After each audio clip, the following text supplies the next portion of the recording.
მოგესალმებით არხზე გემრიელი ცხოვრება. დღეს თქვენთან ერთად ძალიან გემრიელ კრემ შარლოტს ვამზადებ, რომლისთვისაც დამჭირდება 125 მილილიტრი ჩვეულებრივი რძე, იქნება ეს სოფლის თუ მაღაზიის, რომელსაც ჩავახლი ერთ საშუალო კვერცხს თავის ცილიან გულიანად და კარგად გავთქვებ.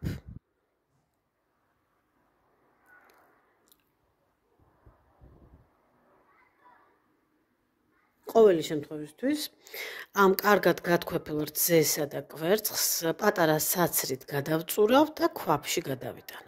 გადავწურავ, იმიტომ რომ კვერცხის ჭიპლარის ძაფები არ მინდა რომ გაყვეს. შემდგომ ამ ხსნარს დავამატებ 200 გრამ შაქარს. ყველაფერს კარგად გადავურევ და დაბალ ცეცხლზე მივაბრძანებ. დავიწყებ მის ხარშვას ადუღებამდე ინტენსიური მორევით. რომ ადუღდება, ამის შემდეგ დაახლოებით წუთნახევარი 2 წუთი კიდევ უნდა ვადუღო. იქამდე სანამ ეს არ გაფუმფულდება, აფუვდება და არ შესქელდება. ეს არ არის სახამებლიანი და ფქვილიანი კრემივით სქელი მოდუღებული ფაფანაკი. ასეთი სისქის უნდა იყოს, გადავიტანე ქვაბიდან ჯამში, უფრო მალე რომ გაგრილდეს და დავაფარე კონტაქტში ცელოფანი. ამავდროულად ავწონე 200 გრამი კარაქი. არავითარ შემთხვევაში მარგარინი, მხოლოდ და მხოლოდ კარგი, გემრიელი კარაქი, რაც შეიძლება მაღალი პროცენტის. 82 იქნება საუკეთესო.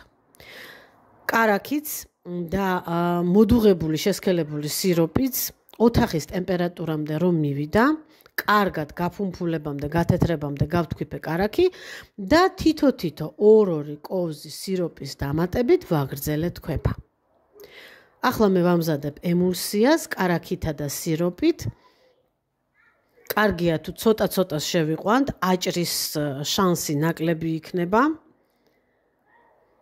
ნელ-ნელა ვამატებ, ისევ ვთქვებ და როდესაც საბოლოოდ გავაერთიანებ, კრემი უკვე იქნება მზად. ამ ეტაპზე უკვე შეგვიძლია დავამატოთ ვანილი, ან თუნდაც სიროპის მოდუღებისას შეგვიძლია ჩავაყაროთ დაახლოებით ჩაის კოვზის 1/3 ვანილის ფხვნილი. ნაპირებს კარგად შემოვწმენთ, რომ მიქსერის ფეხებზე, ნაპირებზე არ დარჩეს გაუზავებელი, მოუთქვეფავი ნაწილები და კრემი მზად არის. ეს არის კრემი შარლოტი, რომელიც გამოიყენება გამომცხვარ ცილაზე, ანუ მერენგაზე და ბეზეზე, ისეთ დესერტებში, როგორიც არის პავლოვა, როგორიც არის კიევური ტორტი, როგორიც არის ძველი საბჭოური პალიოტი, ან თუნდაც დათუნია და ძალიან მყარი და სტაბილურია, თუ გნებავთ რომ დაასვათ საკონდიტრო ტომრითა და ტომრის თავებით, ფოთლები, ვარდები, კანტები და ასე შემდეგ. ეს სწორედ ის კრემია, რომლითაც ცნობილი საბჭოური ტორტი სკასკა, იგივე ზღაპარი, ჩვენ ყველას გვახსოვს კაფენარგიში მსგავსი ტორტები, ლამაზი ვარდისფერი, წითელი ვარდებითა და მწვანე ფოთლებით.